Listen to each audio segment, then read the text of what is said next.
If you've been listening to the Pulso podcast, you already know that we tell the stories from unheard voices and unheard perspectives very often.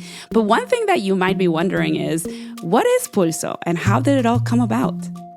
So I brought it up in a production meeting and decided that we really needed to do an episode on that, which is why I wanted to talk to you, Liz. Yeah, I hadn't even thought of it, Maribel, until you brought it up. We have an untold story about how we came to be. And that is what you all are about to hear on this episode. You're listening to the Pulso podcast. We'll be right back.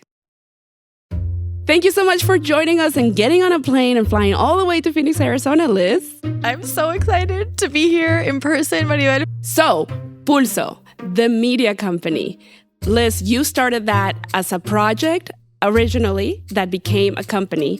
Am I right? Correct me if I'm wrong. So the origin story is that we are born out of a media accelerator called Accelerate Change that has invested in other media outlets for marginalized groups that we know that the mainstream media is ignoring. And they had developed this framework for engaging people online where we're spending most of our time on our phone to talk about the things that we're not usually talking about. For parents, for the Black community, and of course, Latinos had to be part of that mix. So Accelerate Change was like, hey, we need to start something for Latinos as well. They put out a job description for a new Latino-focused project looking for someone with a background in fundraising and in media, and that was me.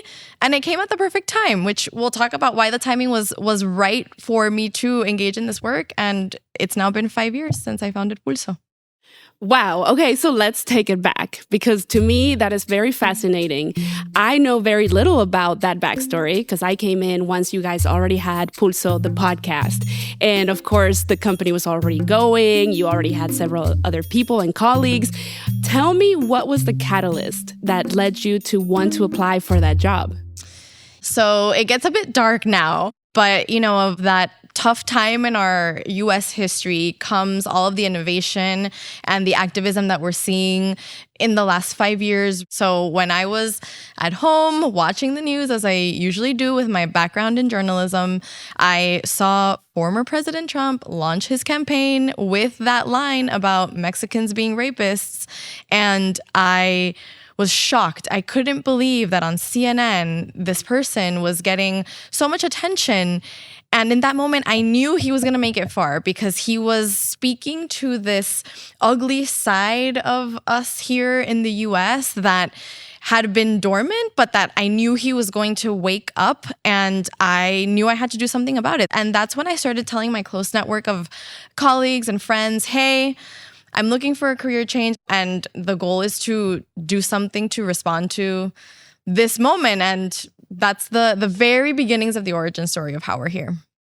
So the beginning started a little dark, but it got better, right? It got brighter, and that brightness was Pulso, and Pulso was born, Project Pulso.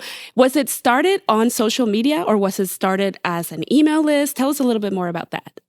And Latinos actually happen to be one of the communities that is fastest growing on mobile. We're the fastest growing demographic on social. We're huge on Instagram. We're huge on Facebook Messenger, which is a space where we talk to our tias and our primos.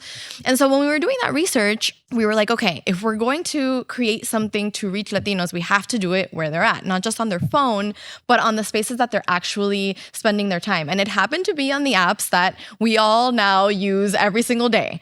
So when thinking about that, it made sense to start the content that we were going to do on social strictly. So we started with Facebook Messenger in 2018, and it was really innovative in that time because when you think of Facebook Messenger, you think of, again, texting your tias, the meme, or like trying to contact somebody from high school. You're not really thinking of reading articles in that format or taking political action in that space, which is also part of what Pulso does. So that was the thought behind starting on social, which is meet your community where they're at and talk to them in the spaces where they're already spending their time. Fascinating that you started on Facebook Messenger. Tell me more about, I know the why, but tell me more about how that happened. Yeah, so this goes back again to really the ingenuity of Accelerate Change. They had tested this digital organizing model with the other outlets that they were incubating. So Parents Together and Push Black, serving parents and Black folks across the country, they tested this content model on Facebook Messenger and realized, hey, it feels really intimate, right? Because when Push Black or Parents Together or Pulso sends you a message on Messenger, it'll say, hey Maribel, it's Liz. Today's story is about the history of Frida Kahlo, who's behind us here on the couch. And when you're getting that kind of content, you're able to click through in this, again, intimate inbox space. And so that was the first reason that you could scale an intimate relationship on a platform like that. But the second reason why scaling was really important is because I was mentioning earlier that the goal of our content is not just to inform and to talk about the things that mainstream media is ignoring, but also to organize nuestra gente. So in Messenger, it's very easy for you to click on a link and register to vote. It's very easy for you to click on a link and sign a petition. It's very easy for you to click on a button and commit to voting in every election or taking the census. And that's a huge part of the mission of Pulso, Maribel. So you only do those kinds of things when you have confianza, which is my favorite word in Spanish, which means that comfortability that you feel and that trust that you have in an outlet or in anything that you're consuming. And so that inbox, intimate space, building confianza and rapport with nuestra gente in that platform, it just made for all of the right recipes to do this work.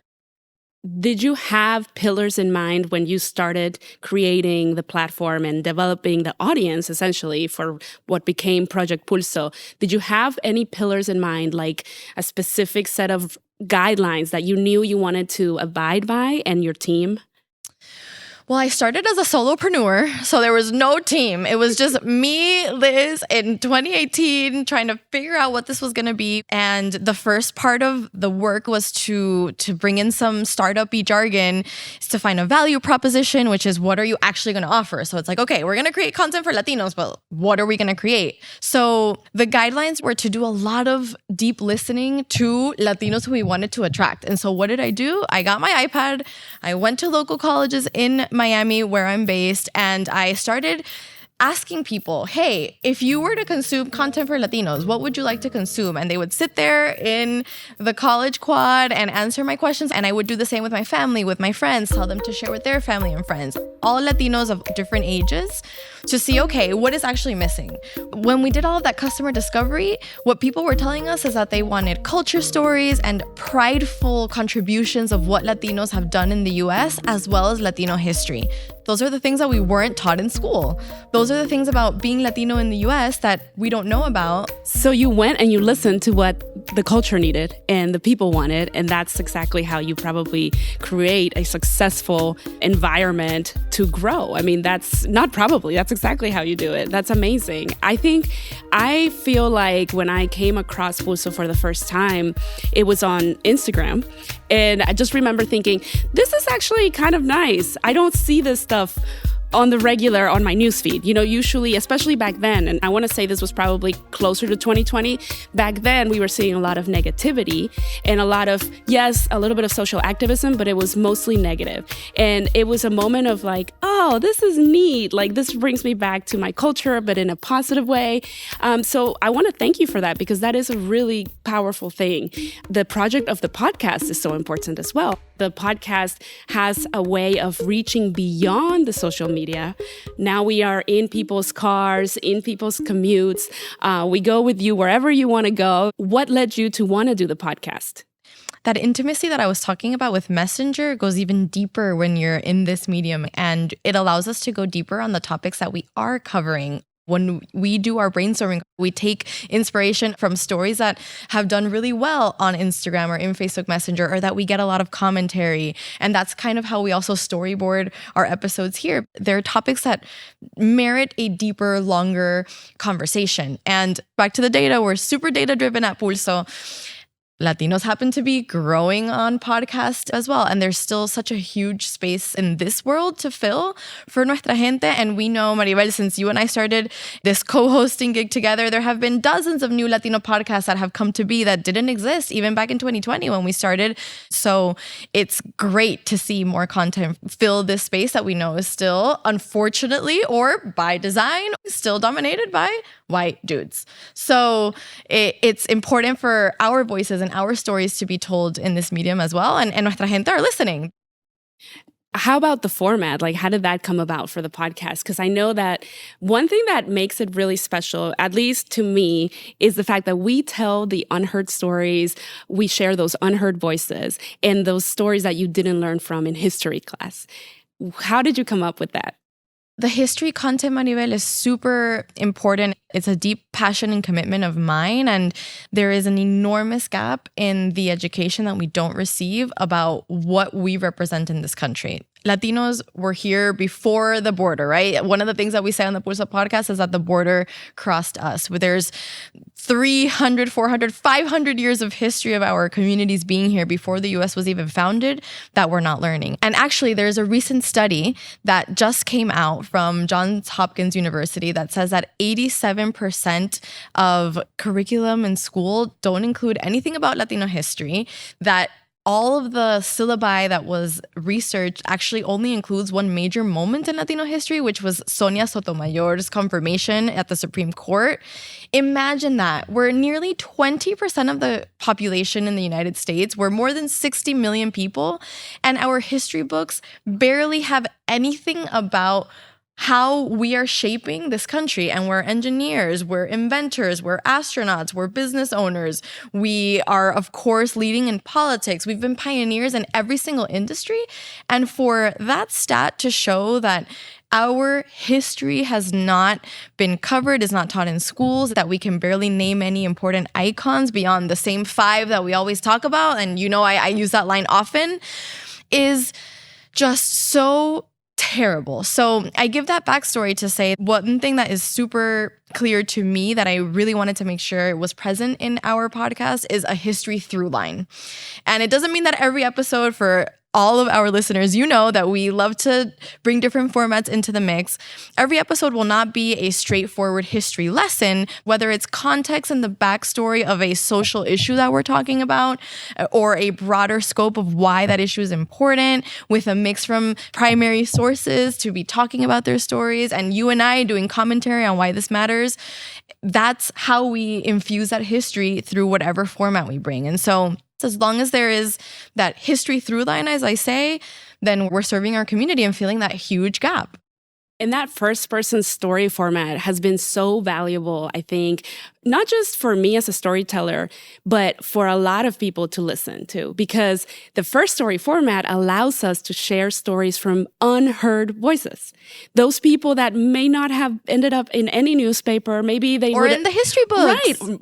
First of all, in the history books for sure, but maybe not even with a write-up on a newspaper or a blog post about them. Nobody might have ever heard of them had we not done an episode on their story. I think we're in a weird time where numbers are so important and big numbers and big audiences are the focus for everybody. That is so detrimental, unfortunately, to the stories of people, because it does make a lot of people think that their stories don't matter because they're not famous or because they don't have 100,000 followers. But their stories do matter. And I want our people, our gente, like you always say, nuestra gente, I want you all to know that your stories matter. And what I love about Pulso, not just Project Pulso, but the podcast as well, is that we do want to make sure that people know that. And we want to tell those stories and keep telling them. I think the stories that we tell are also about the life experiences that we live.